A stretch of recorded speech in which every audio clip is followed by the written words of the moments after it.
जन्मदिन है और हम सब कार्यकर्ता माया बाजार वार्ड के सम्मानित कार्यकर्ता मिलकर अपने यशस्वी मंडल अध्यक्ष का जन्मदिन मनाते हुए हमारे अध्यक्ष जी को पुनः एक बार बहुत बहुत शुभकामनाएं, बहुत बहुत बधाई अध्यक्ष। आपको कैसा लग रहा है कि भाजपा ने जीत हासिल की? मोदी जी की सरकार है और विकास इतना चरम पे है, चारों तरफ विकास इतना ज़्यादा हो रहा है। मोदी जी की सरकार और हर स्टेट में हमारी भाजपा की सरकार बननी तय है। जहाँ भी चुनाव होगा, अभी आगामी दिल्ली में चुनाव होने वाला है, बिहार में, वहाँ भी भाजपा की सरकार बनने जा रही है। ये सब मोदी जी के विकास के कार्यों का परिणाम है। आपका परिचय? मैं मनोज श्रीवास्तव माया बाजार से भाजपा पार्षद प्रत्याशी रहा हूँ और मंडल मंत्री हूँ दीनदयाल नगर मंडल का।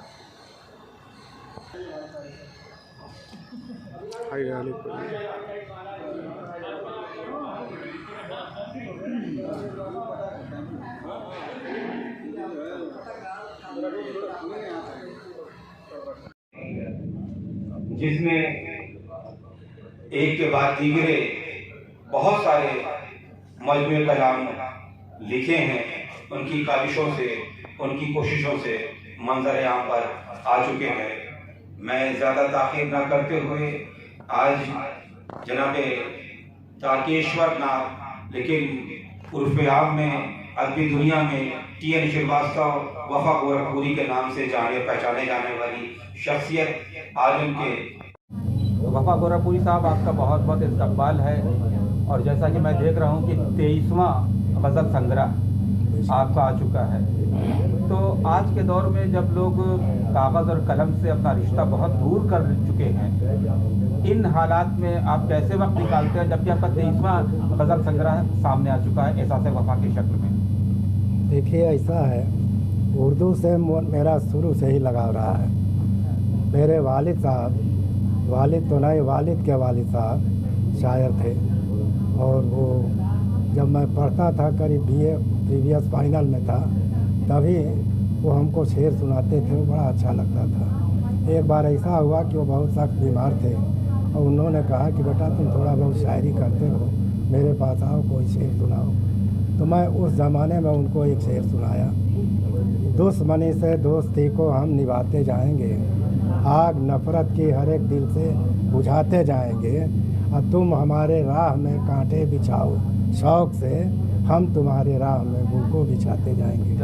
उन्होंने कहा कि बेटा तुम्हारी शायरी में तो इंसानियत, मोहब्बत की खुलूस आ रही है, मोहब्बत की बू आ रही है, तुम शायरी सीखो और लिखना शुरू कर दो। तो उनकी बातों ने मुझे मुतासिर किया और मैं BA फाइनल में था, तो अपनी तो नहीं लेकिन दूसरे की गज़ल पढ़ दिया। हास्यप्रद गज़ल को थे बद्री प्रसाद जी, तो मलिक ज़्यादा मंजूर साहब अनाउंसमेंट वो निजामत कर रहे थे, उन्होंने मन से कहा कि आप पर 420 का मुकदमा चल जाएगा। मैंने कहा, मैं बड़ा शर्मिंदा हुआ। उन्होंने कहा दूसरे की गज़ल आपने पढ़ दी, चोरी की। This much afflicted me much. मैं बहुत दुखित हुआ और तब से मैं कहा कि मैं खुद का शेर लिखना शुरू करूँगा। मैं लिखना शुरू किया। इत्तफाक से 1969 में बीबी गिरी साहब आए बलिया में, और मैं B.Ed में था, तो मंच पर किसी को नहीं बुलाया गया। TN मैं बलियाबी करके लिखता था, TN बलियाबी। मंच पर मुझको बुलाया गया और मैंने एक शेर पढ़ा, और उस शेर पर हमको तत्कालीन चंद्रशेखर जी जो प्रधानमंत्री हुए, सोशलिस्ट पार्टी में थे, उन्होंने मुझको 30 रुपये का इनाम दिया। यहीं से मेरा मनोबल बढ़ता गया। फिर उसके बाद मैं 1980 के लिखना शुरू किया, क्योंकि उर्दू से मुझको बड़ा लगाव था। इसमें मिठास है, अपनापन है। जैसे मान लीजिए कोई अगर कहे हिंदी में कि तुम तो ईद के चाँद होते जा रहे हो, नहीं, जैसे कोई कहे कि देश की आबादी में उत्तरोत्तर वृद्धि हो रही है, तो मैं अगर इसको उर्दू में कह दूं कि हमारे मुल्क की आबादी में इजाफा हो रहा है, देखने में भी बढ़िया, सुनने में भी, और क्या नाम है, मुख्तसर अंदाज में इसको पेश भी किया जाता है, तो हमें बड़ा अच्छा लगा। हमें कोई कवि कहता है तो हमको अच्छा नहीं लगता, उर्दू से इतना लगाव है। हमें कोई शायर कहता है तो मुझे बड़ी खुशी होती है। मुझको उर्दू ज़बान प्यारी है, इसलिए मुझको इससे यारी है। अब मैं भी उर्दू गज़ल का शायर हूँ, ऐ वफा शान क्या हमारी है। मैं आज भी रिटायर्ड हो गया, लेकिन आज भी मैं लिखता हूँ। हिंदी उर्दू दोनों विधाओं में मैंने रचनाएं की है।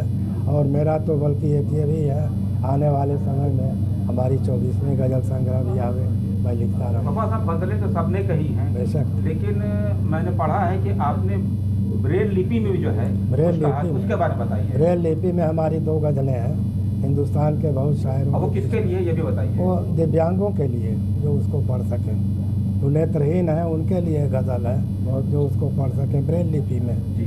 तो हमारी गज़ल 2 गज़लें जो क्या नाम है वो संग्रह निकला था, खिदमत क्या था, तो उसमें हमारी 2 गज़लें हैं।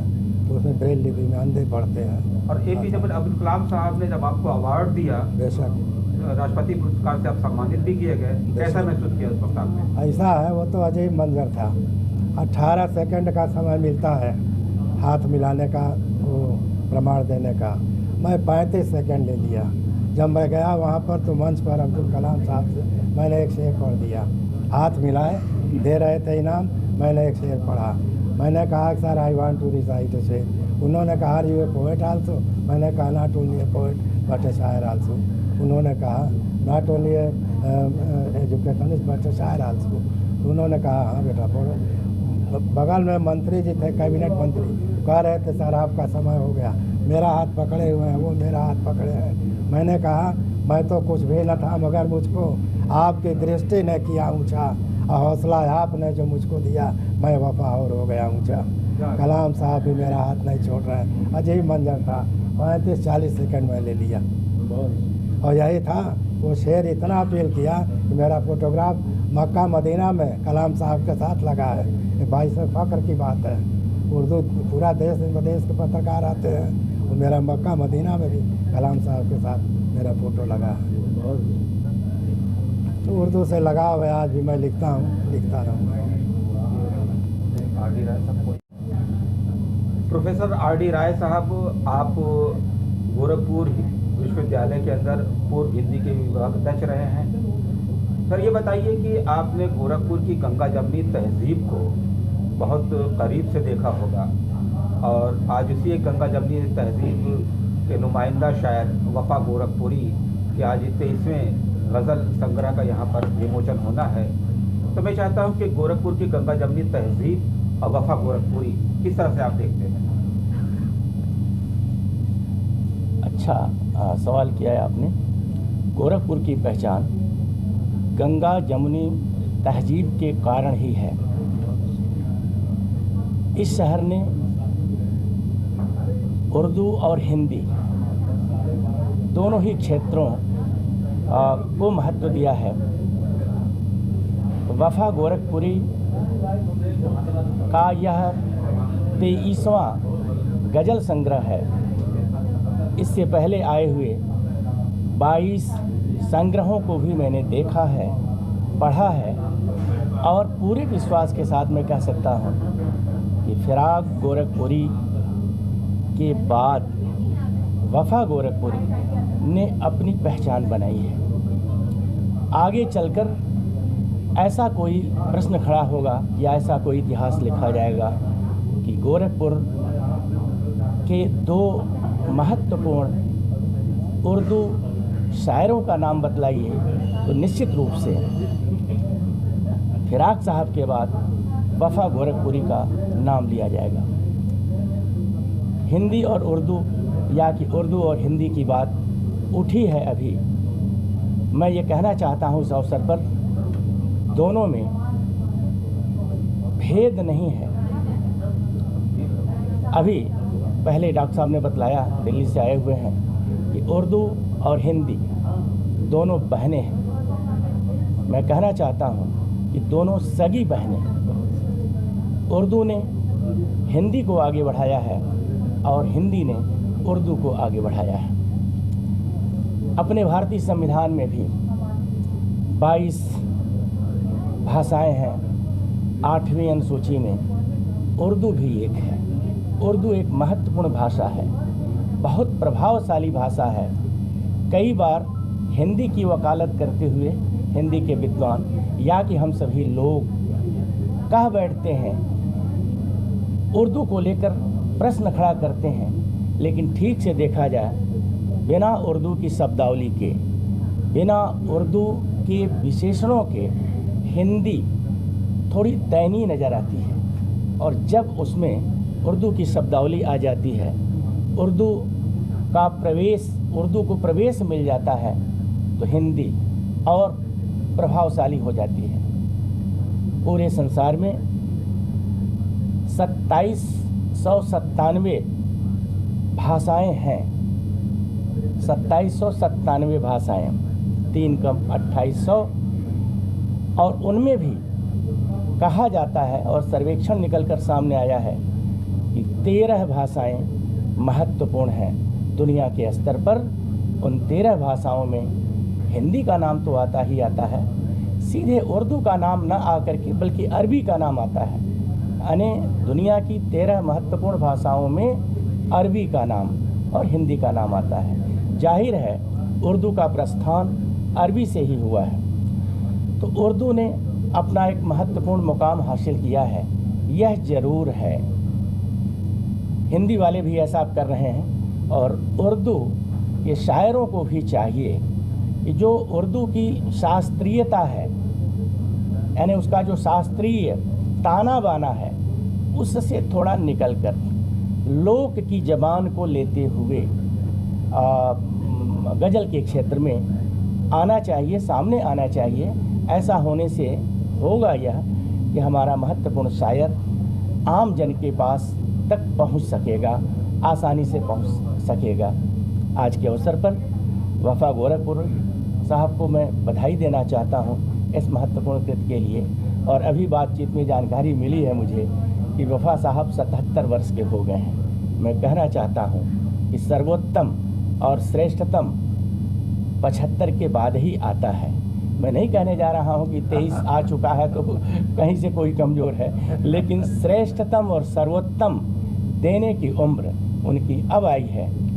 हिंदी में गोस्वामी तुलसीदास ने रामचरितमानस रचा। रामचरितमानस तुलसीदास के 77वें वर्ष की उम्र में सामने आया। अब मानस के बारे में बतलाने की ज़रूरत नहीं, वह दुनिया का महत्वपूर्ण ग्रंथ।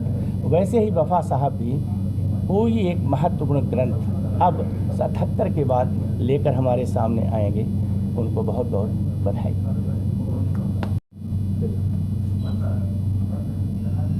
ख्वाजा इकरामुद्दीन साहब, आप दिल्ली से एक बस में तशरीफ़ यहाँ पर गोरखपुर लाए हुए हैं, क्योंकि आज के इस प्रोग्राम के मुताल्लिक़ आज यहाँ पे एक रस्म इजरा होनी है जनाब टी.एन. श्रीवास्तव वफा गोरखपुरी की किताब एहसास वफा का।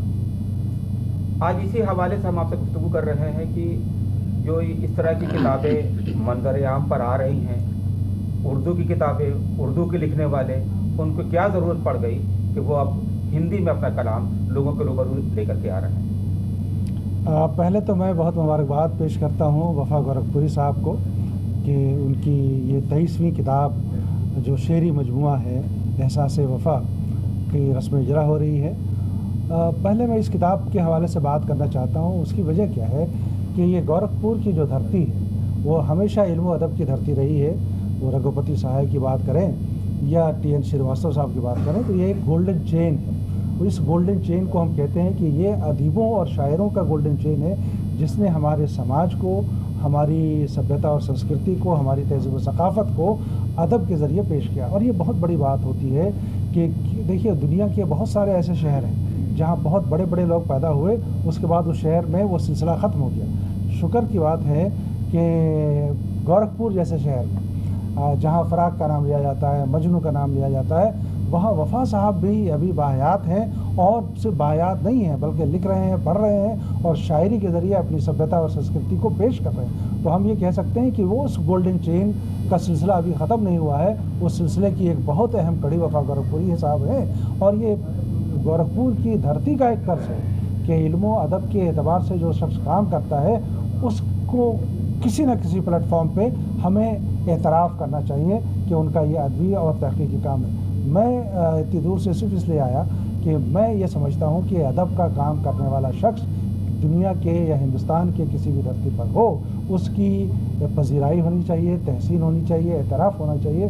तो मैं दरअसल उसी एक्नॉलेजमेंट के लिए यहाँ आया हूँ और वफा गोरखपुरी साहब को मुबारकबाद पेश करता हूँ। रही बात कि हिंदुस्तान की वो ज़बानें, 2 ज़बानें, दुनिया में कहीं ऐसी मिसाल नहीं मिलेगी कि एक ही धरती पे 2 ज़बानें हों और दोनों बहनें हों और दोनों एक जैसी बोली जाती हो। कहा जाता है कि हिंदी और उर्दू, मैं एक शेर आपको सुनाता हूँ कि हिंदी और उर्दू के हवाले से क्या है कि हिंदी और उर्दू में बस फ़र्क है इतना, हिंदी और उर्दू में बस फ़र्क है इतना, हम ख्वाब देखते हैं वो देखते हैं सपना, है ना। तो आप सपना देखिए या ख्वाब देखिए, ज़बान दोनों हिंदुस्तान की हैं। अपनी बात पहुंचानी चाहिए, उर्दू लिपि में भी पहुंचाइए, हिंदी लिपि में पहुंचाइए, ज़्यादातर लोगों तक पहुंचता रहे, ये बड़ी बात है। तो हम इसको सराहते हैं कि चूँकि हिंदुस्तान एक मल्टी कल्चरल लिंग्विस्टिक का मुल्क है, जहाँ मुख्तलिफ़ लसानी ज़बानें बोली जाती हैं, जहाँ मुख्तलिफ़ तहज़ीब है, तो वहाँ अगर मुख्तलिफ़ ज़बानों में शेर व शायरी और अदब की तख्लीक होती रहेगी तो पूरे हिंदुस्तान की धरती की अज़मत को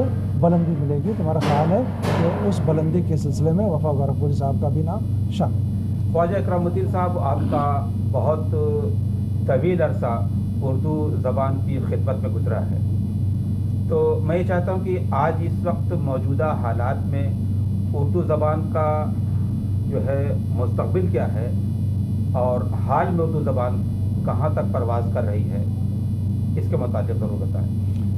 देखिए, हम कहते हैं कि लैंग्वेज जो है किसी भी मुल्क की कल्चरल एम्बेसडर है, ज़बान जो है तहज़ीब की सफ़ीर। अब आप देखिए, मैं तो ख़ुद से नहीं कुछ कह सकता, आप देखिए कि समर इंस्टीट्यूट ऑफ लिंग्विस्टिक्स जो न्यूयॉर्क का है, जो हर 2-3 साल के बाद एक सर्वे रिपोर्ट लाता है, 2018 का सर्वे रिपोर्ट SIT जो न्यूयॉर्क में है, समर इंस्टीट्यूट ऑफ लिंग्विस्टिक्स, उसकी रिपोर्ट ये है कि दुनिया में तेज़ी से मकबूल होने वाली ज़बानों में उर्दू 10वें नंबर पर है और दुनिया में बड़ी ज़बानों में उर्दू 11 नंबर पर है और दुनिया में बोली जाने वाली ज़बान के एतबार से उर्दू हिंदू वो मिक्स करते हैं, वो 4थे नंबर पर है। और एक और बात बताऊं कि पूरी दुनिया में इतनी भाषाएं बोली जाती हैं, उर्दू तहज़ीबी एतबार से दूसरे नंबर पर है, जिसने पूरे ग्लोब में इतना ट्रैवल किया कि 72 ममालिक में उर्दू की बस्तियाँ मौजूद हैं। और सुनिए कि 2015 में UK में यानी बरतानिया में एक सर्वे हुआ कि सरकारी ज़बान के अलावा तीसरी चौथी ज़बानें कौन हैं। 2015 में उर्दू 4थे नंबर पर थी। 2018 का जो सर्वे रिपोर्ट आया है, वहाँ इंग्लैंड में जो सबसे ज़्यादा बोली जाने वाली ज़बानें हैं उसमें उर्दू 3रे नंबर पर है और कोई ऐसी ज़बान नहीं है जहाँ दूसरी ज़बानें सेकंड लैंग्वेज पे हो। खलीज में चले जाइए, पूरे खलीजी ममालिक में, सऊदी अरबिया में, UAE में उर्दू कम्युनिकेशन के एतबार से ये 2 नंबर की ज़बान है। अब आप समझ सकते हैं कि जब उर्दू के या हिंदी या दूसरी ज़बानों के बारे में लोग कहते हैं कि साइंस और टेक्नोलॉजी का ज़माना है, तो सिर्फ साइंस और टेक्नोलॉजी तरक्की कर रही है, उर्दू नहीं तरक्की कर रही है। मेरा ख़्याल है कि ये नोशन बहुत गलत है। हिंदुस्तान की सारी ज़बानें, यहाँ तक के कोने में पढ़ी हुई ज़बानें जो साउथ इंडिया की ज़बानें हैं, तमिल है, तेलुगु है, वो ज़बानें भी तरक्की कर रहे हैं और ये तो मेन स्ट्रीम की ज़बान है उर्दू, जो पूरी दुनिया में बोली जा रही है। 72 इसकी कॉलोनी मौजूद है जिसको उर्दू की नई बस्तियाँ कहते हैं, जहाँ लिखने वाले वहाँ मौजूद हैं। BBC का आप निकाल कर देख लीजिए, वो कहते हैं कि उर्दू बोलने वाले हिंदुस्तान और पाकिस्तान छोड़ करके कितने मिलियन हैं। तो ये सारी चीज़ें लोग कहते हैं, लेकिन ज़बान तो अपनी धरती में समोई हुई है। तो अगर हमारी ज़बान दूसरे मुल्कों में बोली जा रही है, इसका मतलब हिंदुस्तान की सभ्यता और संस्कृति उस भाषा के माध्यम से वहाँ समझी जा रही है, समझाई जा रही है और पढ़ी जा रही है और पढ़ाई जा रही है।